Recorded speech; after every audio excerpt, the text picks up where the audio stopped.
চুয়াডাঙ্গায় সম্প্রীতি সমাবেশ করেছে বৈষম্য বিরোধী ছাত্র আন্দোলন। চুয়াডাঙ্গা সরকারি কলেজের সামনে সমাবেশে চলমান পরিস্থিতির সুযোগ নিয়ে সাম্প্রদায়িক সম্প্রীতি বিনষ্টকারী ও দেশ নিয়ে ষড়যন্ত্রকারীদের রুখে দেওয়ার হুঁশিয়ারি দেন শিক্ষার্থীরা।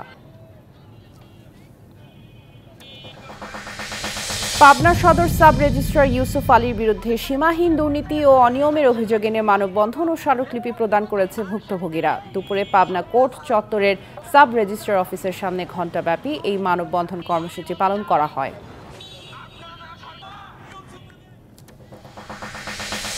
দেশবিরোধী নানা ষড়যন্ত্রের বিরুদ্ধে জামালপুরে বিক্ষোভ মিছিল ও সমাবেশ হয়েছে। দুপুরে শহরের গেট পার এলাকা থেকে একটি মিছিল বের করে বৈষম্য বিরোধী ছাত্র আন্দোলন জামালপুর জেলা শাখা। মিছিলটি শহরের প্রধান সড়ক প্রদক্ষিণ করে দয়াময় মোড়ে গিয়ে শেষ হয়। ঝিনাইদহের মহেশপুরের সীমান্তে ভারতীয় চোরাকারবারিকে লক্ষ্য করে ফাঁকা গুলি করেছে বিজিবি। ভোরে মহেশপুরের সীমান্তবর্তী খোসালপুর মাঠ এলাকায় এ ঘটনা ঘটে, তবে এতে কোনো হতাহতের ঘটনা ঘটেনি। এ সময় ঘটনাস্থল থেকে 94 বোতল ভারতীয় মদ উদ্ধার করা হয়।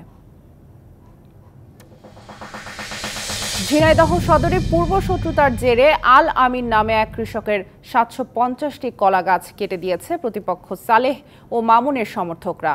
মঙ্গলবার রাতে চণ্ডীপুর মিস্ত্রিপাড়া গ্রামের মাঠে ঘটনা ঘটে। এ ঘটনায় ভুক্তভোগী পরিবারের পক্ষ থেকে আদালতে অভিযোগ করা হয়েছে।